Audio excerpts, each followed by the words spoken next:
Nury Crawford, a lifelong educator and mother of 3 young men. Nury's first children's book is inspired by her story of moving to the USA from South America when she was 10 years old. An American story of success, perseverance, and family love. The book is titled 3,585 Miles to Be an American Girl. And that's who I have with me this morning on the Reading Circle microphones. Nury, welcome. Thank you, Mark.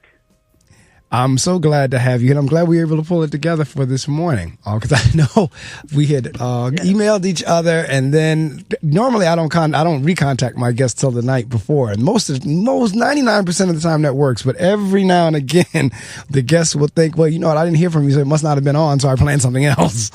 So I never know where it kind of like it was. So I was glad to see your response back. So, I let you know that we were still on, and you were like, great, okay, all right, we're working.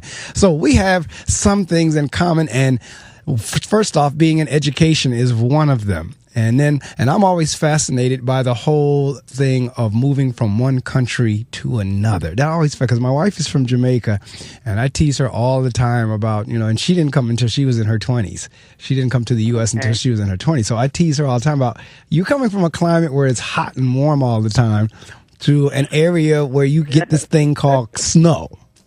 You come here and you get cold, like you don't really know what cold is when you come from a hot country. So I'm always fascinated by that. So certainly somewhere during the interview, I'm going to ask you, I know you were only 10, but I'm sure you remember, what was that transition like coming from one country to another? So, all right, I tell you what, let's go all the way back to, matter of fact, let's start there, and then we'll work our way into becoming the educator and the author and the owning a publishing company, so forth and so on. All right, so first 10 years was in what part of South America? Peru. We lived in Peru. I'm from Peru, South America. And during the time that we transitioned to the USA, we were living in Lima, which is the capital. Okay, now those are very, very familiar. I mean, if you know anything about geography or anything along that line, those two names, if nothing else in South America, should kind of jump out, Peru and Lima. All right, so you were there, and what was life like there? Now, I don't know if things may have changed since you've gotten here and over there, but what was life like? And I'm trying to help the listening audience who've never traveled or may not have been to that part of the world. What is life like there?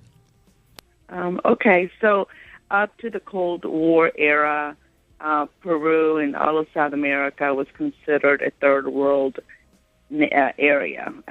So Peru was considered a third world country. So after that, now, I guess the proper term is economically developing, something like that.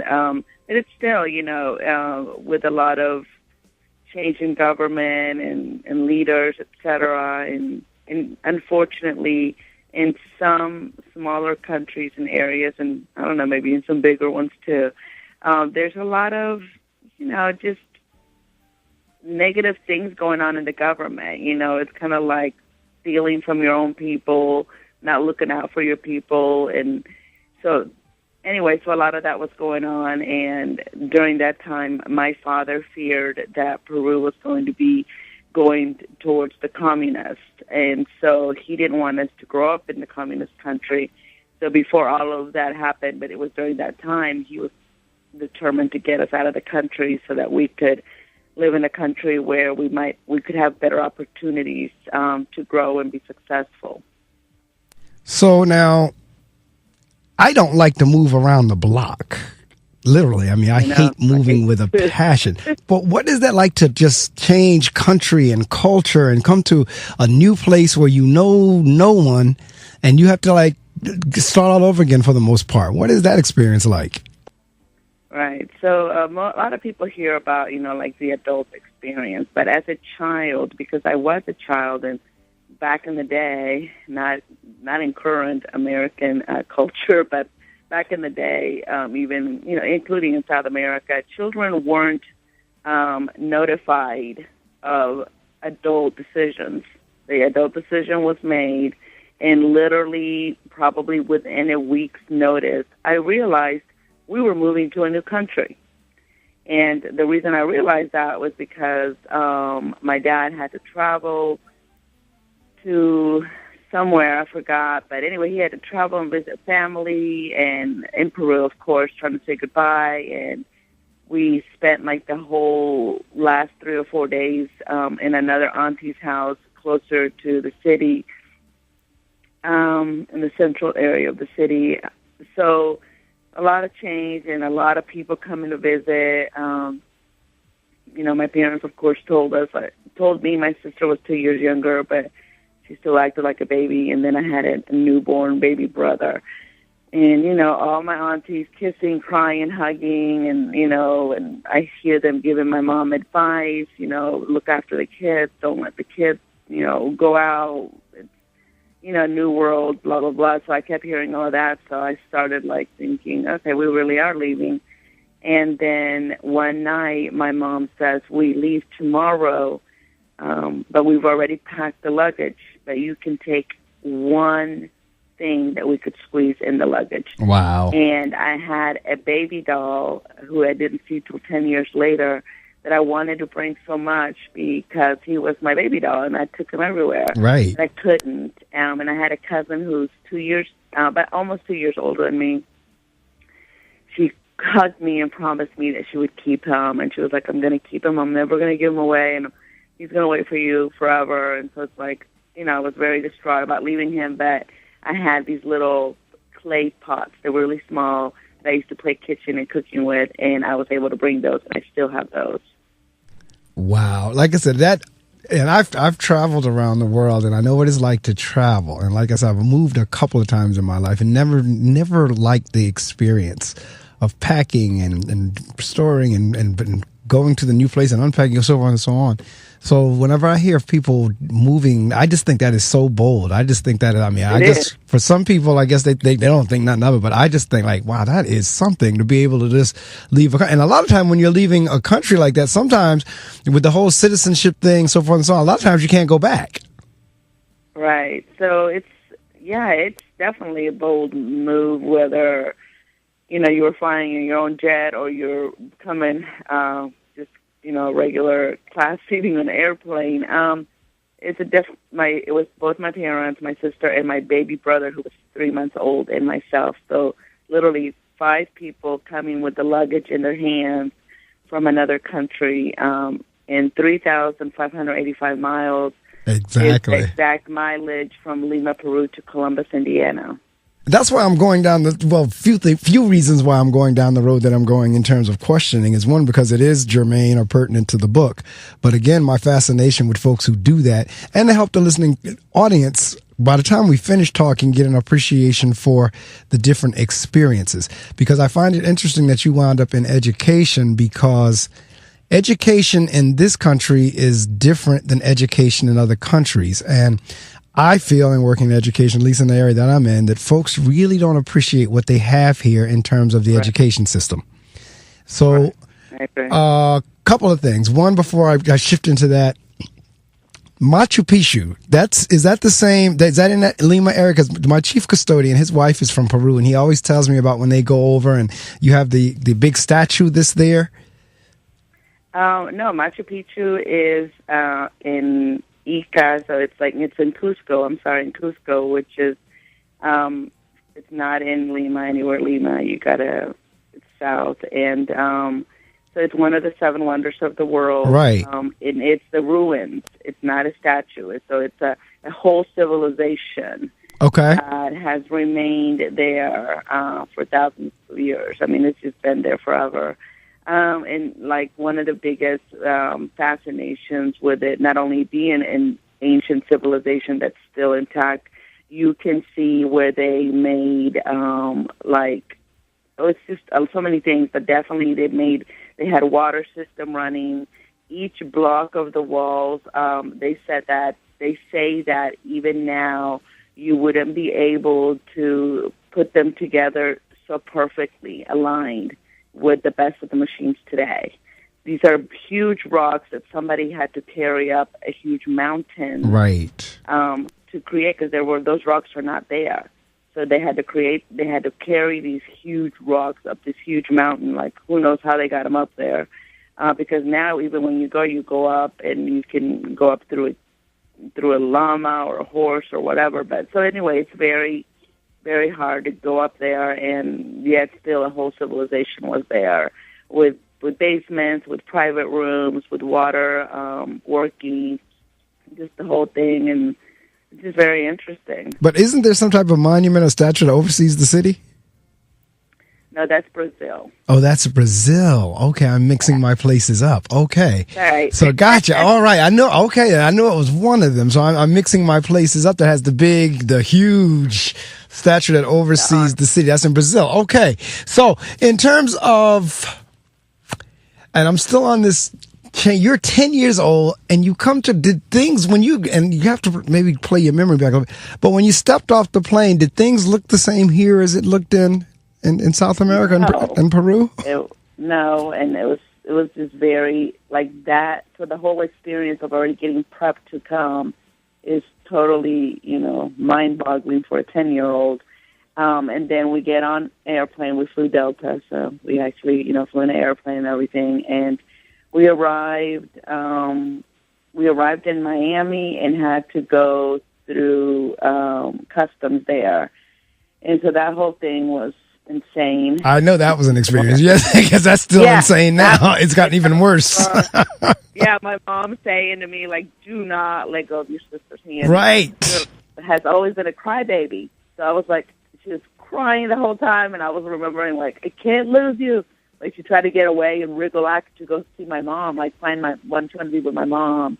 And so, anyway, the whole thing. So I just held her hand, and that was my job. And so then we got back on the plane and went to Columbus. My aunt and uncle picked us up, but it was like, even the sky looked different. Like, literally, I looked up and thought, oh my God, this is it's like it's a whole new world. And for those of you who is laughing about Miami, if you're coming from one of the countries, the Caribbean islands, or coming from the South America, or whatever, you could get detained there for hours.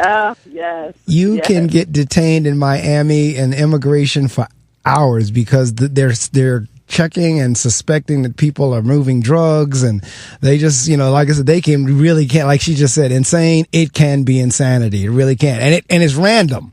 It doesn't necessarily have to be that you're doing anything. It's just randomly you're selected to go in this room, and you can be in there for like hours before they finally clear you. So that's it for America. Like if you're coming without citizenship, American citizenship, it literally can double. Right.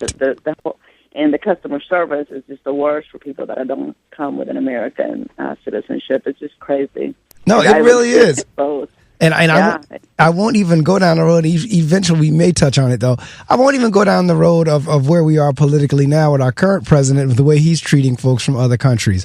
But, I mean, it is a part and parcel of this conversation, though, because I'm looking on your website. You said American Hispanics, the journey. And I like the fact that you were so specific in the mileage, 3,585 miles to be an American girl. Yeah. So now you've come from your country and you're in this country. Now, a couple of minutes ago, we talked about the different education there. Talk a little bit about what is it like to go to school. I know you were there, till you were 10, but what was it like to go to school there in comparison to school here? Okay, well, I would wake up and went to the school. The public school system is very broken, or was. Still has some issues, I guess, now, but not really. It was more broken up back then. So we didn't go to public school. We went to what we called, just the specialized schools, but really like private schools here in America. So I went to an academy at the Air Force with my dad, because my dad worked at the Air Force. He was a professor there. My dad was a professor at the Air Force and would take me with him. You had to take like an IQ test, et cetera, all these assessments, and I'm like 3 and 4. I'm taking all these tests, and I got in, and it was like a huge celebration. Everybody was so impressed, and, this child's a genius type thing. She got in, and so I got in early and attended there, and every morning we'd get there. We'd have to stand outside. There's like a center court area for every grade, grade levels, and we'd have to get in line and put our hands out so so they could check our fingernails every morning. Wow. And then, they would check our fingernails, make sure our hair's pulled back, that we had our uniform, was up to par, what we were supposed to do, and our shoes were shined. So you all went through like a little inspection. Right. Every night and the night before, I had to shine my shoes, and my dad would come back and buff them a little bit. I'm little. I was a little kid. No, but that anyway, you know why that is something to hear, because where I'm in an urban area in New Jersey, and let's see, I got to use my words carefully here, but like what you're saying here in terms of like being prepared and going through an inspection in the morning and this, that. And my wife tells me the same thing in Jamaica. That's similar to the way it was there, where they had to pay for everything. Like you paid for your books, you paid for your transportation, you had to pay for your uniform, paid for your clothing.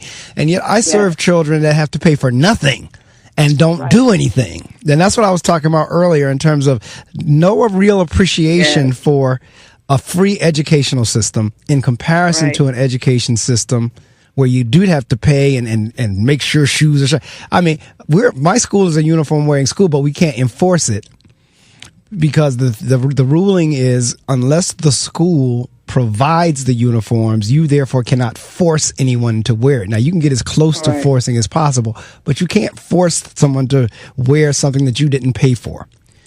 And so I'll get, a certain part of the population are like, I don't care what the policy is, I ain't wearing no uniform. And there's really not a whole lot I can do about it. Right. But then when I hear the experiences from these other countries, I'm like blown away. And that's when I heard you just now say they look at our fingernails. Mm-hmm. Oh, my. I do remember that because as a little kid, I don't know, I just remember that. I used to be really nervous about that. I didn't want to touch anything in the mornings. I didn't want my nails to get dirty, and my mom would be like, "You still have to eat your food." I'd eat and then go wash my hands again. I was like, nobody touch me. I have to be perfect. I have to be perfect first. Don't touch me, don't blow on me, don't kiss me, don't do anything. So that definitely was an experience, and me having to get there was a long ride. I mean, we had to. Yeah, it was just a long ride. We had to take the bus and get off and then get on another bus. And I remember sometimes the buses would be really, really full. And one time I remember, most of the time my dad was like, we're not getting on there. It's too dangerous for you. Right. Like, are we okay, Daddy? And I'm like, no, we're not getting on that bus. But one day I guess we were running late and he said, we have to get on this bus. And people were already hanging out. Because the door was open and people were so crammed in on the bus. They were hanging out. And my dad looked at me and he said, you're a big girl. We have to get on this bus. And I was like, okay, Daddy, I'm going to get on the bus. And he, of course, put me first. And then he, on both sides, he was behind me, of course, on the outside of me so I wouldn't fall out. Right. But we rode that bus. And see, I'm going to say again, I'm speaking comparatively. I have students who literally, and I'm not talking figuratively, Nury, I'm talking literally, live across the street from the school. School starts at 8:20. They get there at 8:50. Yeah.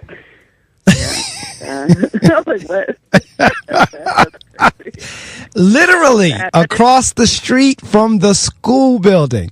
And they get there at 8:50 and school starts at 8:20. And you're telling me about riding on packed buses and keeping uniforms and fingernails. I mean, that's just wow. But this is what, going back to your bio, when you start talking perseverance and family love, because that's what you're describing. Exactly. Yeah. That's what you're describing to me in terms of that's what we had to do just to get to school. And then once we got there, we had to get the academic experience. Come back home and be ready for the next day. So you did all that up until 10, and then now 10, you come to a new country, you come to the school system here. What was that like for you? Because now you're the new girl in class. Oh, my, and was I the new girl? Because in Columbus, Indiana, at that time, the population, all I remember, because I don't have any factual data about the school, but all I remember is going to the school. And my illustrator laughed when I told him. I said, no, because he sent me a picture. His name is Emotion. We call him Emotion. His name is Demetrius Bullock from Delaware. And he sent me a picture to proof, and he was like, of the classroom after, he and I talked so much. he tells me, he's like, here, I think you'll like this one. And I look at it, and he had everybody's Caucasian, because for sure, I do know that everybody was Caucasian, and there was not a single brown person on the planet. Oh, I believe that. Time. Okay, and so then he sends me a picture with some children, some white children, but some of them have brown hair, and I send it back, and I said, no, everybody was blonde. She said, Nury, everybody cannot be blonde. I said, yes, they could. I want everybody to be blonde in this picture. It's the truth. Everybody in the whole city was blonde. Just laughing. But that's what I remember. And I said, you know what? I thought about it logically, and I said, that probably is true. There probably were people with brown hair, but it just shocked me to see blonde hair. So I think maybe that's why I remember only that. Right. But anyway, yeah, it was hilarious. And in my book, there's a page about this, and I write about the experience of being different. Like, we have to be nice and quiet in class in Peru, but here the children don't. Right. So yeah, and that was my comment about school in the book. And see there again, even to shift within the city from one school to the other, the kids know who the new kid on the block is. Yeah. And they will react, a couple ways. One, either you'll get somebody that embraces you and they become your best friend, or everybody feel like they have to try you. Well, we're going to have to initiate the new kid. We got to see what they're about. Going to make, so you get a little bit. So did you get bullied or picked on? I didn't. Some of the things that happened, I guess if you're looking outside, you would be a little perplexed and say, why are they doing that? But a lot of kids would come up to me and touch my skin. Right. I had long black hair, and my mom braided it, always gave me 2 braids, so I'd be organized. And the kids would come touch my hair. So they did that. They couldn't. I didn't know a single word in English, so they couldn't talk to me. But I had some kids come up to me, and smile and stuff. No, I don't remember anyone being mean to me, to be honest with you. Yeah. And then they would draw. I remember a little boy drew a teepee, and I didn't know what it was. I'm like, what is this? And he was like pointing at it, I guess trying to ask me, do you live in one of these? Because I guess he thought I was like he thought you were Indian, right? I was like, right, but in South America, we don't have teepee. So I didn't know what it was. I was like, what is this thing? And he was like, and then later on in life, I'm like, the Midwest, Native Americans. Okay, I got it now. But that was 20 years later, I get it. Now I get what you're talking about. But yeah, so I remember that. He wrote me, he drew me a picture of a teepee and asked me, was trying to get to see if I lived in one, I guess. And since I didn't know what it was, I was looking at him crazy. What are you talking about? What is this? If you've just joined us, my guest this morning is Nury Crawford. She is a school administrator as well as the mom of 3 young men, but she also has a publishing company and she's written a children's book.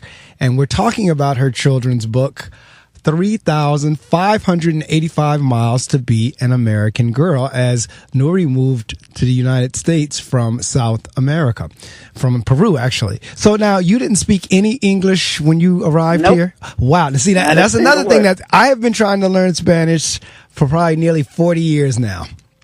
And and it's exactly, and I might have to get immersed, might just have to plunk myself in a country and stay there to really get it, because I had Spanish in high school, had it in college. I've had all kinds of tapes and CDs, and now I'm on Duolingo, which Duolingo is really good if you hang with it and practice it. But I still want to be able to speak it fluently. I can understand it and read it better than I can speak it. If you put Spanish text in front of me, I can read it and I know exactly what it's saying. But with language acquisition, that's how it goes. So you're actually following the pattern that's researched and proven to be true and factual. Yeah, I mean, I could read a Spanish newspaper and I know what was going on. It's just a matter of if I'm in conversation with somebody trying to recall the Spanish words to say it, and then forget about translating it. Right, and forget about trying to get any speed on it. Right. You just got to go somewhere and kind of you could do your radio show in the summer from a Spanish country. I bet I'd learn it that way. Yes. So let me see. What is it? Estoy hablando español. Estoy español hablando. Which way does it go? No, estoy hablando español. Hablando español. Mm-hmm. There we go. So if what I'm learning it is estoy aprendido. Aprendiendo. Okay. Estoy aprendiendo español. We could do this whole interview in español si quieres. You're like, no, I don't want to. It would be hilarious, that I can tell you. That'd be funny. Yeah, it really would. So now, flipping that as a child, now don't know the language, and now you learn English. What was that like? Mm-hmm. Well, one of the things that I always reiterate to people, and now that I've been an educator for over 24 years, is that one of the lessons that I've truly learned in life is that what self-confidence is more than half the battle. People always say self-confidence is half. I feel it's like way more. I want to say it's like 90% of the battle. But yes. And as parents, we instill those things in our children until they can, fly on their own. We build them up. We instill punctuality, responsibility, accountability, and most of all, we instill confidence. And if we instill that at an early age and continue to nurture that, then children will be accountable, responsible, etc., because they believe in themselves and they know that they can do better in what's expected of them. So, having said all that, my parents, even though I did not know a single word in English, my parents never stopped letting me know that they believed in me. They never stopped letting me know that they still thought I was the smartest girl on the planet. Even though I didn't know any English, they never thought that I was any less than what I was in South America. That part, they were very effective in continuing to instill and reiterate to myself and my sister. And like I said, my brother was very, very young. So having that, I remember going to school and thinking, I don't know a single word that they're saying, but also, I don't understand the language, but I can see with my eyes and I can interpret people's reactions. So I knew when we were going to go to recess, because the kids would start packing up and I'm like, okay, I got to go to recess. Or, raise my hand and I'd hear kids say, I need to go to the bathroom, and then so after maybe 10 times of hearing that, I raised my hand one day and said, I need to go to the bathroom. And my teacher was like, oh, my gosh, you're speaking English. But it wasn't that I was speaking it, but I know what they're saying. I'm like, right. I see a kid says this, he goes to the bathroom. Oh, I can say the same thing. I know what that means. So I think that just by, kind of like experiencing and like a little bit of osmosis type thing, right. I was able to pick up some English, and then my parents believing in me, I think that had a huge impact in my life. I would come home with homework, and my mom didn't know any English either, but she would still tell me, get your homework out. Wow. And I would be like, I think I have to read, Mom. Of course, this is a few months later, and I know what my homework was. I have to read, Mom. And she would say, all right, bring your book. And in Spanish, of course, she'd say, come on, bring your book. And I'd sit with her, and I'd read to her. But now, as a grown-up, I'm like, she did not understand a word I was saying. But she still didn't act like it. Absolutely. Say, like, your English is doing so much better. And I'm like, really? I bet I still sucked at English at that time. But my mom didn't tell me that. She just kept me going. And so therefore, when I sat in class, I would look around and be like, none of these kids are smarter than me. I'm really, I'm going to get this language thing. And after the very first year, I was in the advanced math, and within 3 years, I was in the advanced reading classes. So I still did it. So I feel like I did it because my parents believed I could do it. That and is they made sure that I amazing. Because first of all, I've seen that firsthand as a teacher, where kids have come from other countries and actually surpassed kids who had been going to the school for their entire lives. I've seen it. But that is amazing that you come to the country within a year. And again, the research kind of bears that out as well in terms of getting math first before you do the reading, because I have universal children who speaks no language, English whatsoever, rather, but they do really well in math. Mm-hmm. But that's amazing. You got it within a year. You were in advanced math, and then but next one you were in advanced language arts. Yes. And there's something you said. Now this is where the educator part is going to come out in me, and the administrative part and everything else. Because our battle in my area, I don't know in Georgia where you are, if that battle is your battle or not, but our battle is that support you were just talking about and the family love that you talk about in your bio. The bulk of my children that I serve are not getting that. And when that's a national and right, and so whenever we're now talking with our superintendents and the state and everybody else, we're trying to help them understand that, and they're looking back at us like we have three heads and everything is pinned on the administrator or the teacher. And because they'll say we have to deal with our span of control. I understand that. The only thing I'm saying is that piece that you just described is so critical. Oh, it is. I believe it. Every single day I believe it. And I'm surprised that your board and your superintendent doesn't believe that, because it literally is. If you pick up any ASCD or any educational leadership,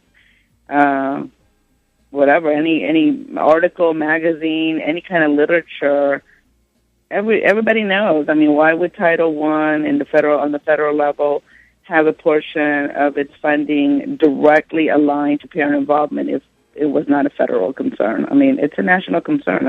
No, it really is, and I tell people all that, because we have Title I and all that, and I tell people let me be very. We shouldn't have to prove that. Let me be, and I don't even think it's an issue of them not believing. I think they know, and I know they, but I think their issue is more of that's something we can't control.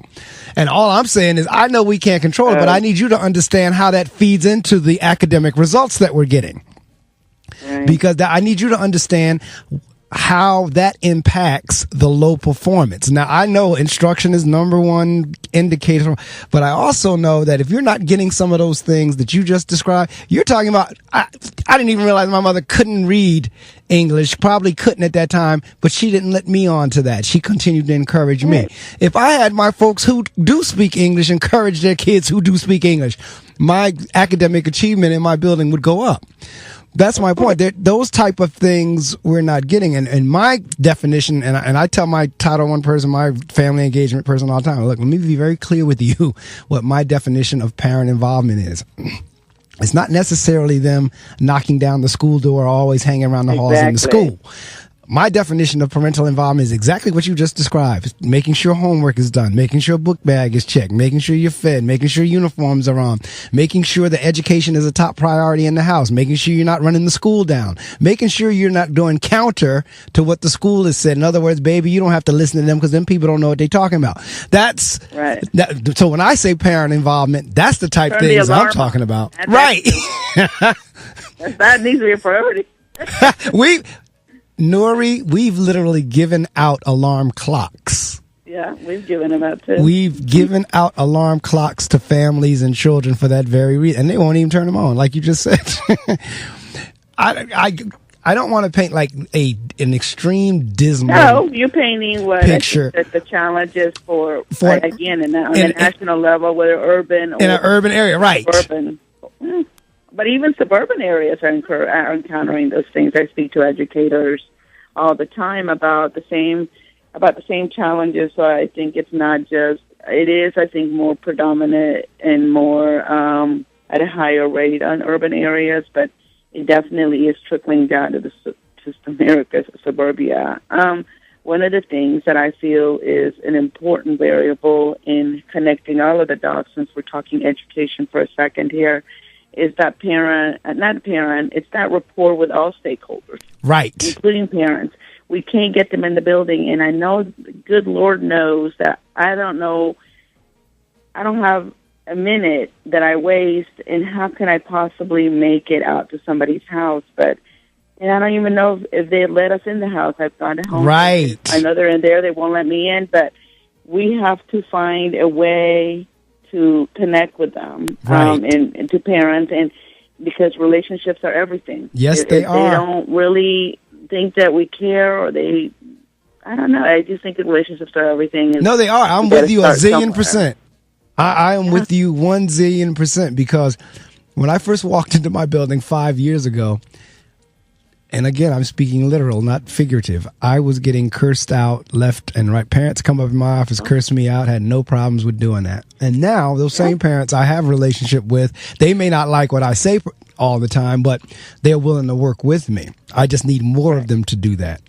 But the difference in an urban area like mine is you have, because again, generally when you get a situation like what I'm in, it's due to economics. Right. And so you have people in the same economic status, generally very low, in the same area. And therefore, all of their kids go to the same school and they're all experiencing the same experiences. So education may not be number one priority. Survival maybe. But at the same time, that's why I went back to your experience in South America, because when I listen to people coming from other countries, even what we have at my level in the area my folks live in is rich in comparison to some of these other countries. Exactly. It's all about choosing the right attitude, having the mindset and choosing the right attitude and saying, okay, like I'm here now, but I have to be able to somehow, and I know that poverty can overtake and you're just worried about having the lights on this week. So I get that too. But we have to somehow change. If we can't change the parents, we have to have some kind of way to instill hope in our children and letting them see that tomorrow will come. And the only way I've been able to do that, and I've actually been effective at it, is one-on-one. But how many? I have 1,700 kids in my building. So it's like, I can't even, I can't spend, a whole 3 months with a kid in my, every single kid in my office. I don't have that kind of time. Right. But with the ones that I've been able to, and I'm not saying you have a referral or anything, like, hey, so-and-so, come over here for a minute. Hey, Shaquan, hey, Kev, whatever. Come over here, let me talk to you.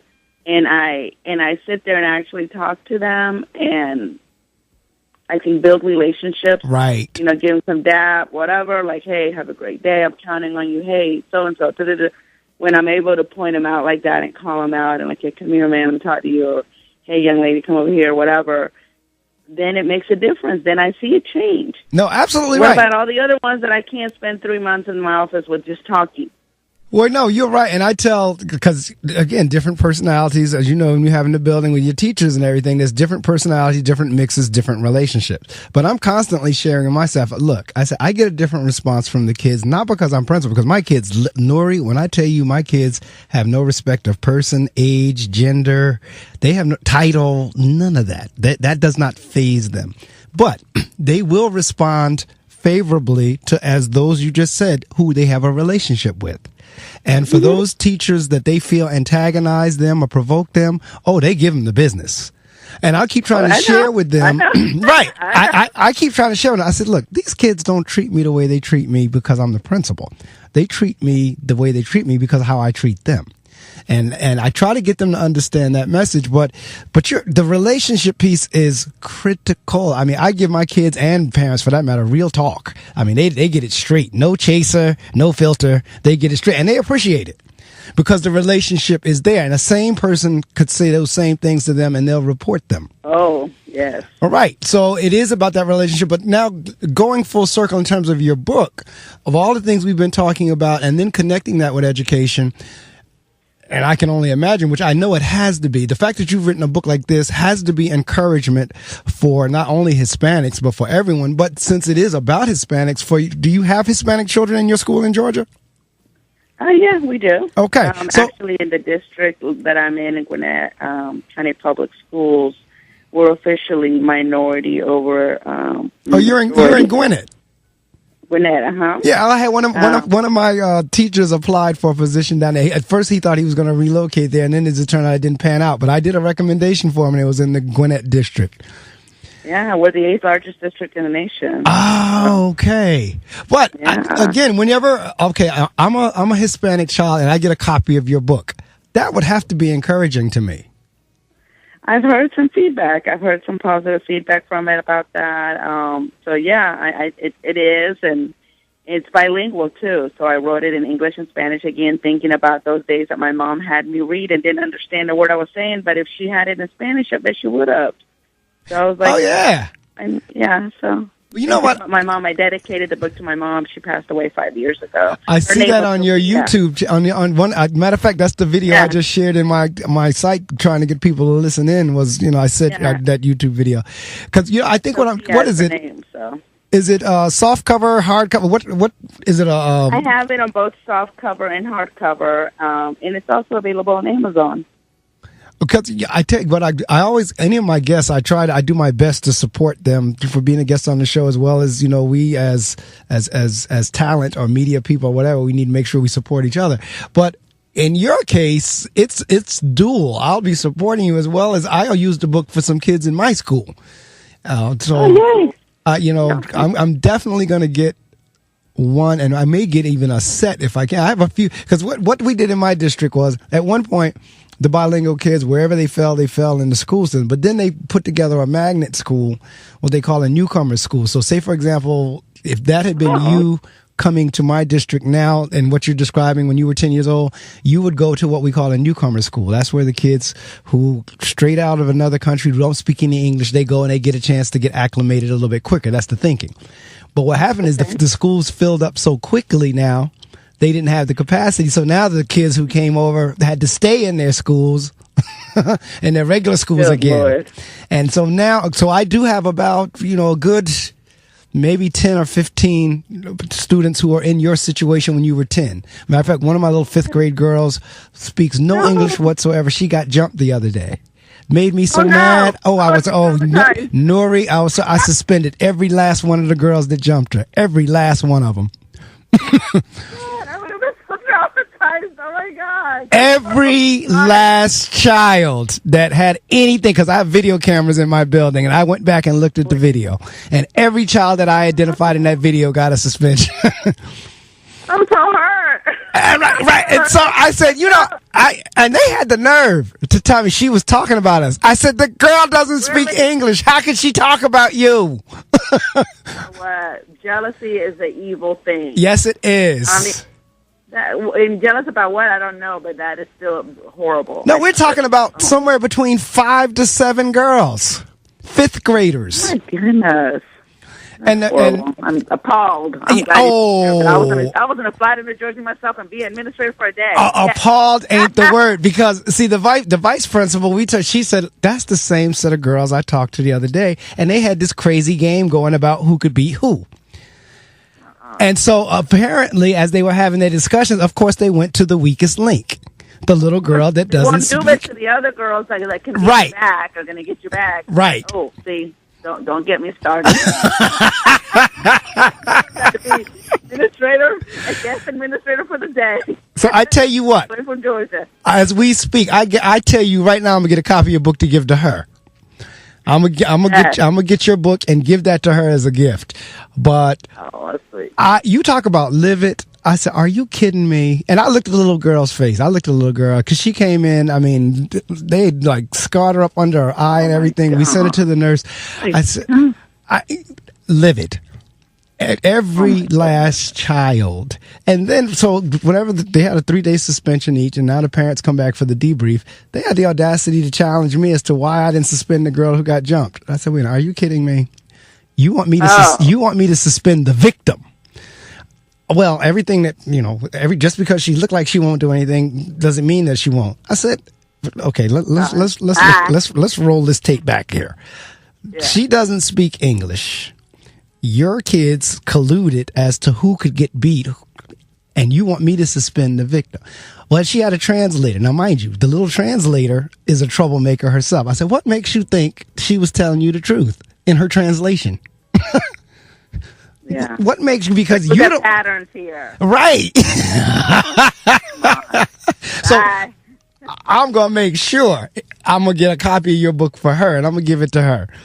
But I mean, just ridiculous. So that's one of the reasons why I was asking you a question whenever you came over as the new kid, because this would happen with this girl. She just came to my school about a month ago. Doesn't speak any language.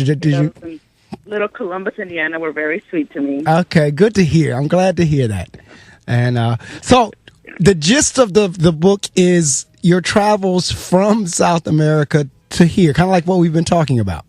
Yeah, well, it starts off, that we're moving to America, and then it goes into my first year. Yeah. So. Well, again, it's a children's book. Right, that's what I mean. First off, okay, now is there a particular age or grade span or just a children's book, period? It's just a children's book. I mean, I think that definitely if you were looking at Lexile reading levels, it would probably fall in between the second and third. Okay. Yeah, and because see, where I'm going with this is, with everything that's competing with regular old books now, it's a tough sell to get kids to read. So I'm always got my eyes and antenna up to find something that will pique their interest. So, I actually donated one of the books to my school, media center, and I did it just because I work there, and I figured, but I'm at a middle school. But when and I know, but part of this could be that the relationship part, because I was in the newspaper. I've been on TV here and everything. So, all right, good one for of the you. kids was like, one of the kids was like, "My mom said she saw you on the newspaper or something," and I was like, "Oh yeah, Miss Crawford, I want to get a copy of that or whatever." And so one day I said to the same student, I was like, I just donated a book to our library, and so then, it spread like wildfire, and the kids were like, "I heard you have a book in the library," and I'm like, "I do." I said, "But it's a children's book." I said, "So it's not like a novel or whatever." They're like, "Okay." So the other day, a student came up to me and said, "Miss Crawford," she had my book in her hand, and I was like, "Oh, you have the book." And she was like, "I've been going every day to the media center, and they kept saying it's not ready, but it's finally ready this morning." And I was like, "Oh my goodness!" I took a picture with her, but I forgot. I totally forgot about it. And she's like, I guess every day going to the library, like, "I need my book, Miss Crawford's book." And finally, they gave it to her. So she was totally so cute. She came and found me. She was like, "Look, I finally got it." And I'm like, well, this is where that experience somewhat contradicts what I just said to a degree. And I'm saying what I'm saying because this is like my 17th year on the air. But when my first couple of years, I had like this really crazy hour. I was like on midnight to 1 on Friday nights and Saturday nights. Then I moved to Friday mornings from 6 a.m. to 7:30 a.m. And that was like right before I went to my school. So there, and at that time I was teaching. So sometimes my authors would come live into the studio, and I would say, "Well, what are you doing after the interview?" And they would say, "No, I'm going to go to breakfast. I had nothing else to do." I said, "Do me a favor. Come with me to my school. I'll let the kids meet you." And Nury, when I tell you, the kids would freak out over the fact that they actually had the author and the book in the same room. They'd freak out. Aww. The fact that, because a lot of times on the back of the books or whatever, the author has their picture. Right. Yep. So whenever the author would now hold up this book with their picture on it and the kids were seeing them live, I mean, it might as well have been Michael Jackson. It was that big to them. So on the one hand, when I said kids won't read, at the other hand, they do get excited by books. And there's a third piece of it now with you. Because as you know, kids don't think teachers and administrators have normal lives. They don't think we shop. They don't think we, go to the stores and food stores. And so when they see us out of school contacts, again, they flip out. That's my teacher. That's my principal. That's my teacher. Mom, that's my... I mean, they literally go crazy when they see us. What do you think, I don't eat or something? Right. So now when you take that up another notch, and now this is their vice principal who is also an author and owns a publishing company, I know that freaks them out. It does. They're funny. They want to tell me about their stories, and I'm like, awesome, They're like, "Miss Crawford, I can draw. Look at my drawings." I'm like, "Oh, that's awesome." Yeah, they're very cute. Actually, I'm thinking about, because I have another book that I'm almost done with. I'm about 85% done with, and it's not a children's book. It's actually a parent guide. It's a parent involvement book, because for years I worked with the Title I Parent Involvement. And so I have a book I've created. I wrote a book about lessons and just advice for parents. So I don't need like huge illustrations. But anyway, this one student I've been talking to the student. I might actually contract them to do the pictures for me. So that would be awesome for me to try to connect the kids and get them started in their journey as artists or even writers. So. And with my hybrid publishing company, so it's a hybrid publishing company.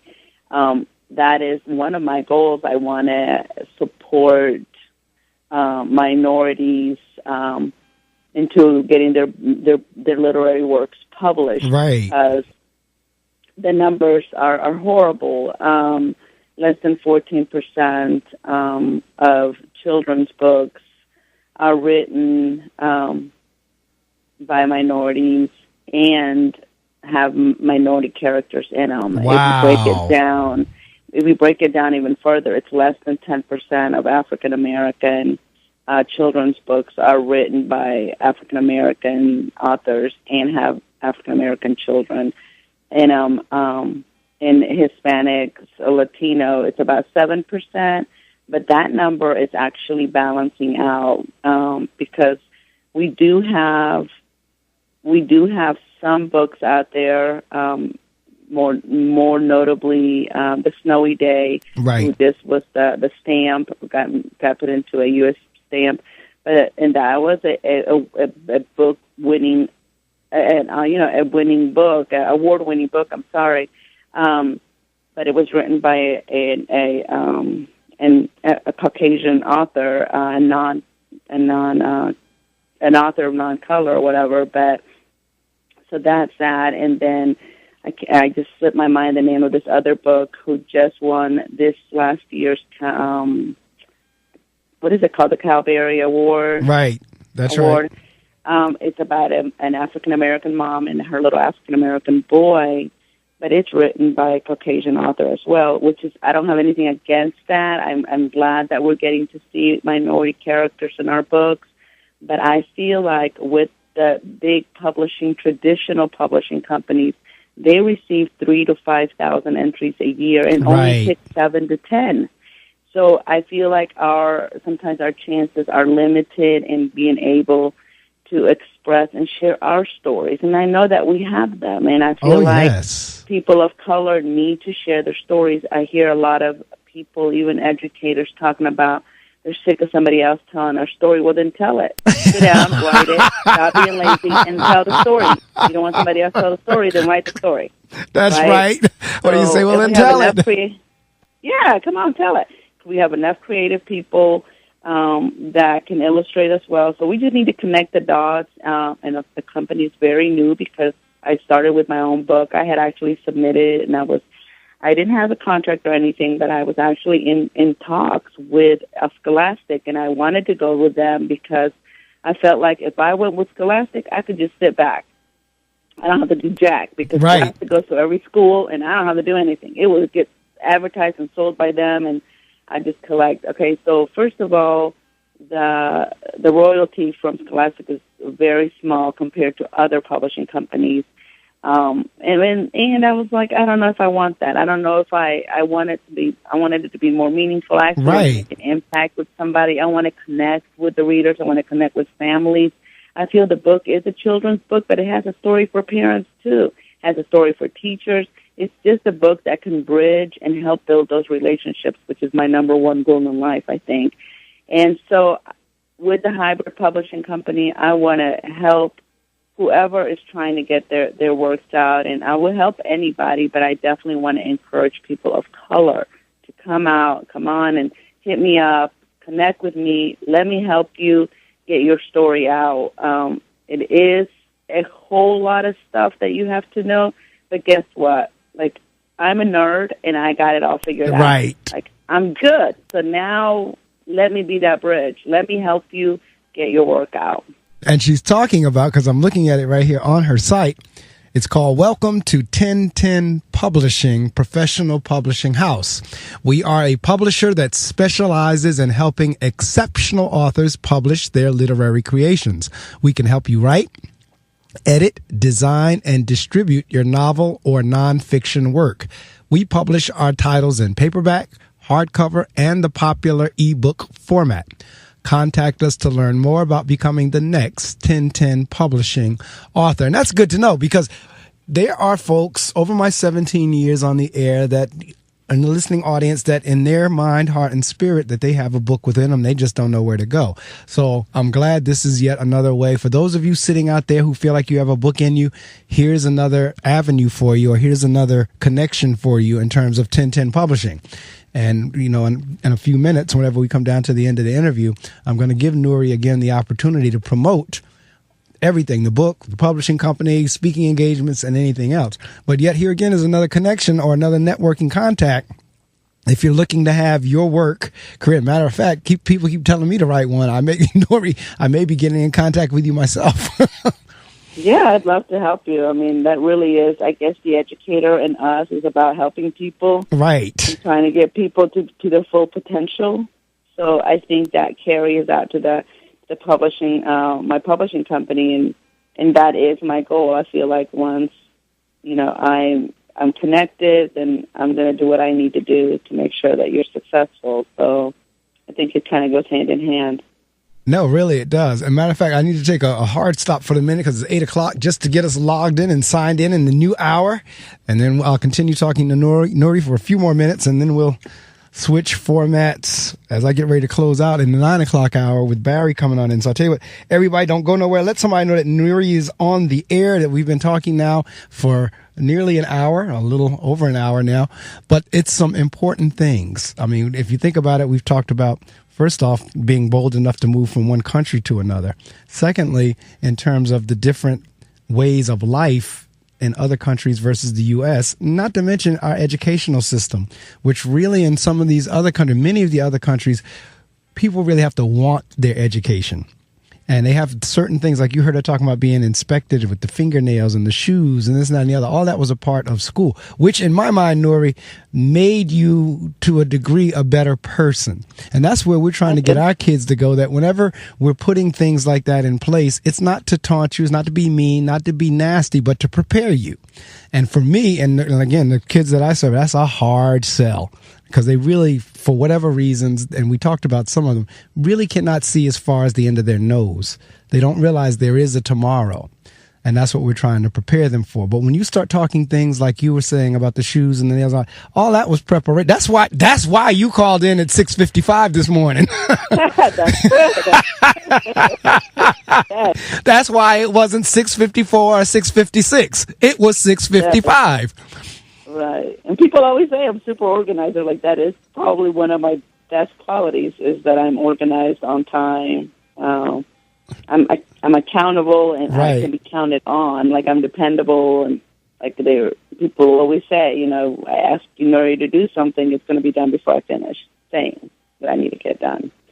So yeah, I think all of those things did help me mold. I mean, I think foundational years are key, and we need to be aware of those things. And I talk about all of that in my upcoming book about parental advice. Right. So yeah, it's important, I think, for children, for us to set those expectations and a lot of structure. Kids thrive. Absolutely. Expectations and structure, two key words. Yep. Let me flip over into 8 o'clock and we'll continue the discussion. WPSC, Wayne, New Jersey. On the radio, 88.7 FM. Online, gobrave.org. A tune-in radio station. Part of the William Patterson Broadcast Network. Broadcasting live from Hobart Hall in Wayne, New Jersey. This is the innovative. I think they're really unique. The fearless. They have awesome variety. The kick-ass. I love Brave New Radio. The sensational. I've never heard anything like it. This is the one and only Brave New Radio. Here's your North Jersey weather report. All right, we've moved up to 26 degrees. I believe it was 25 when I gave you the report in the last hour. We've gone up a degree to 26, working our way up to a high of 36. Expect snow in the PM hours, so snow this evening, and it says 3 to 5 inches. Boy, do I hope that's off.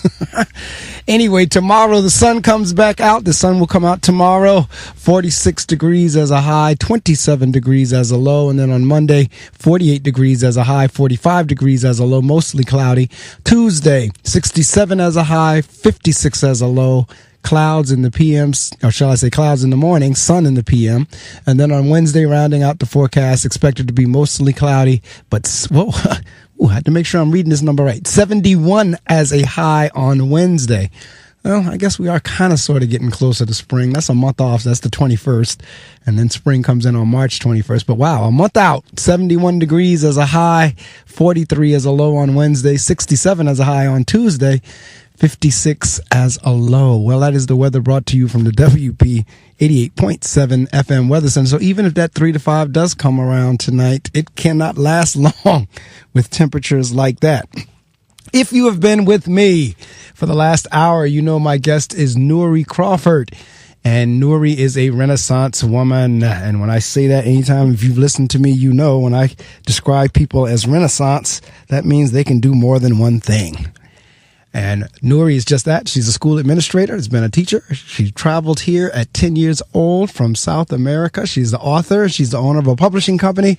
And that's who we've been talking to. And right before, I had to do what we call the top of the hour. We said 2 words, and that was structure and expectations.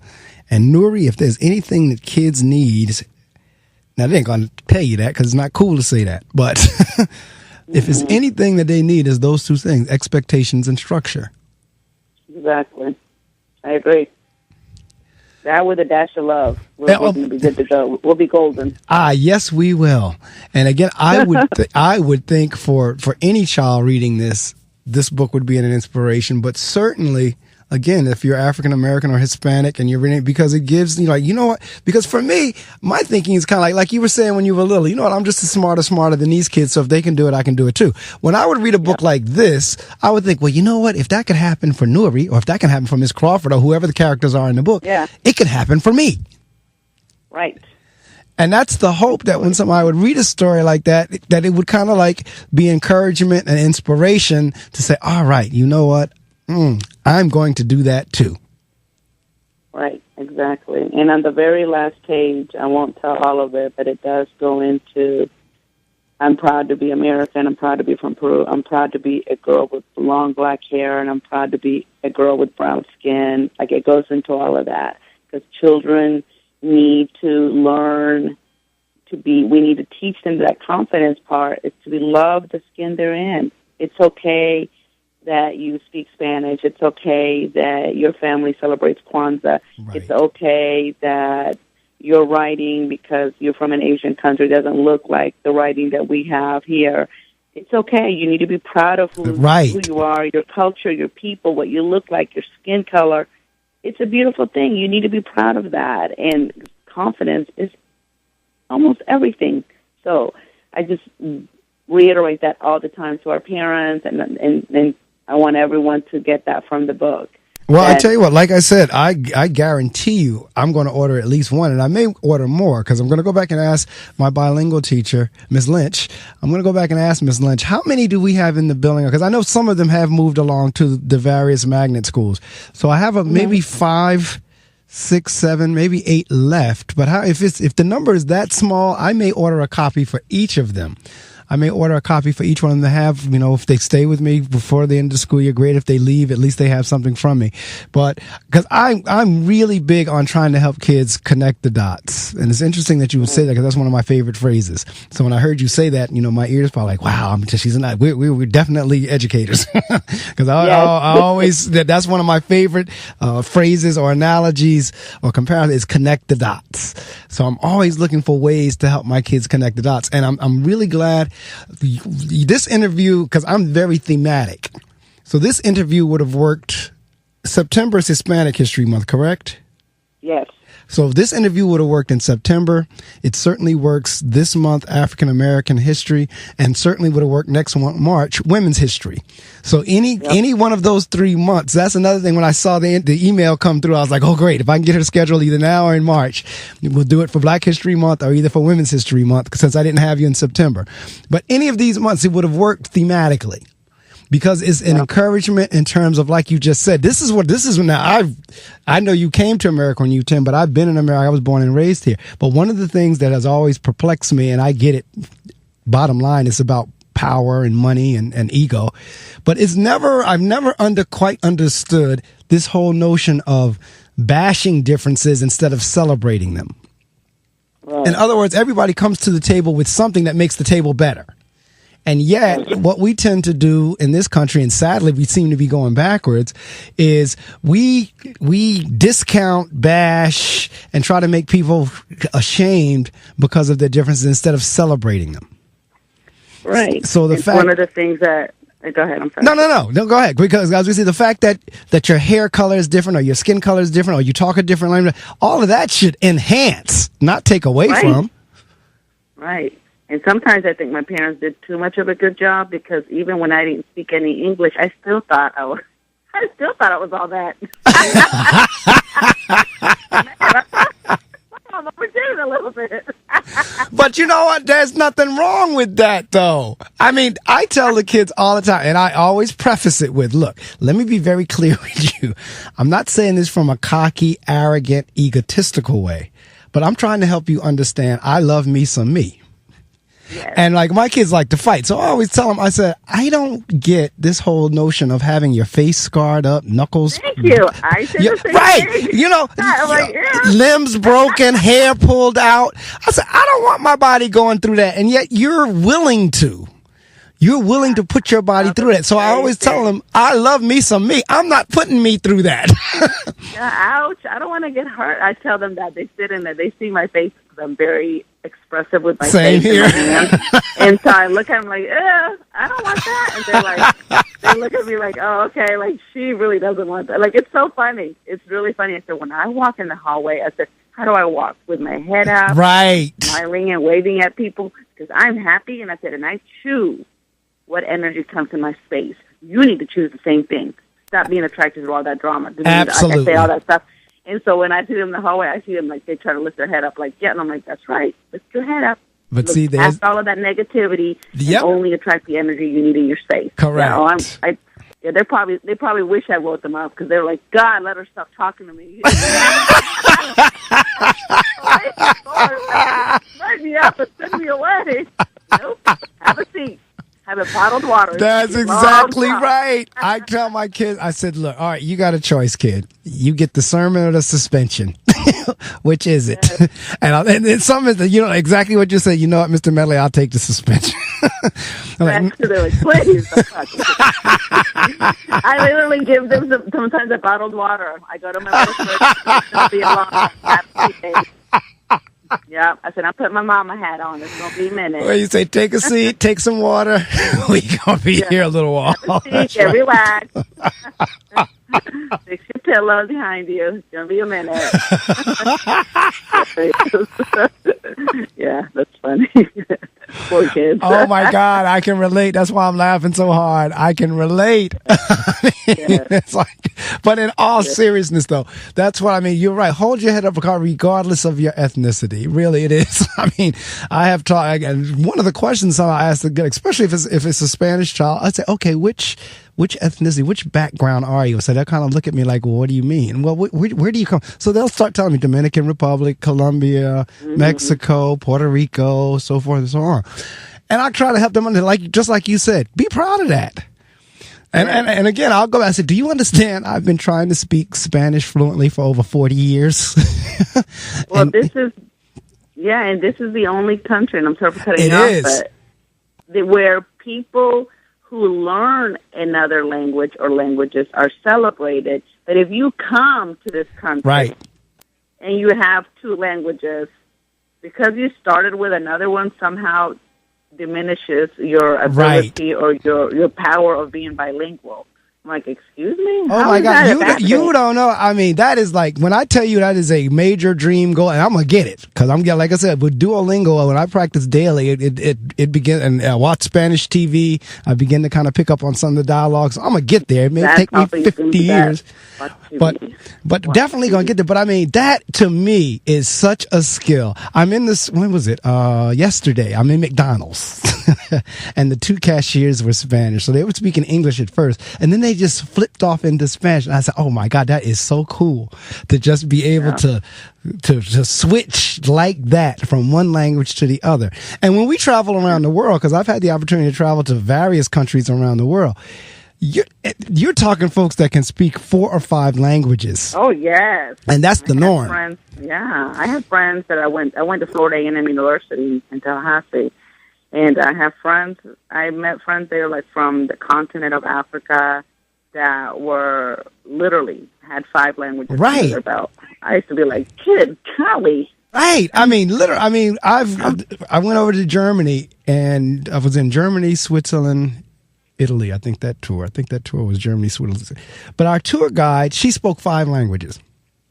Wow. And I've been to France, where now the French folks are funny because they already. They want you to speak right. French. They look at America as cocky and arrogant anyway, because the fact that we're going to try to force somebody to speak English. So they look at us as cocky. So if you go over there and you do not make any attempt to speak any kind of, even if it's oui, merci, something, right, they will come back at you in French and they'll pretend like they don't know English. But if you at least make an attempt, merci, or something, a few French words, they'll come back at you in English. But they're flat up. Look, you're not going to force me to speak English if I don't want to. Right. And that's where I think that's the common. Everybody says that too, so it's true. Yeah, it is. I mean, but we expect everybody to accommodate our language, but we don't necessarily accommodate everybody else's. Because I mean, in our country, because like, all right, in my school, you're talking about. Let me see. I think my breakdown is about 51% Hispanic, 47% African American. That's about the breakdown. There is no reason why, whenever they're in kindergarten, that second language shouldn't be taught. Yeah, dual immersion should be definitely implemented. Yeah. Right. And I mean, literally, as soon as you start school, you're going to learn because that's what the other countries are doing. That's why they can speak 5 languages. But they've been doing that for years. Yes, they have. They've been doing it for years. We're so slow on the uptake because we're resisting that. Right. We want English to be it, but it's like you don't get an award for only knowing one language. It's not like a number 1 spot of the world. You don't get an award for just being monolingual. We're going to get better if we're thinking world expansion in terms of businesses and thinking globally about finance, et cetera. Then we should prepare our kids to speak global languages. Correct. It doesn't make any sense to not give them that. We're doing them a disservice. Even small countries have been doing different or dual language immersion since they're little, like kindergarten. Correct. Grade. They're taught in different languages. Yeah. You're absolutely right. And I tell the kids in terms of job market, I say, let me help you understand something. Because a lot of times with the higher paying jobs, when they advertise for those jobs, it says bilingual preferred. Yeah. That's usually somewhere in that, whatever degree they're preferring, and they also bilingual prefer. And once you get into 2, 3, 4 language, you can kind of write your own ticket. Yeah, my goodness, I know, right? That'd be awesome. I wish I knew a couple more languages. Yeah. Like I said, I will be thrilled if I can get Spanish down fluently. Now, I know, like my daughter, she's fooled around with French a little bit, and she's fooled around with Chinese. But if I could get Spanish fluently, I'd be a happy camper. I really would. My middle son has been taking Japanese all through high school, and he's in college. He's taking it now, and he's going to be taking.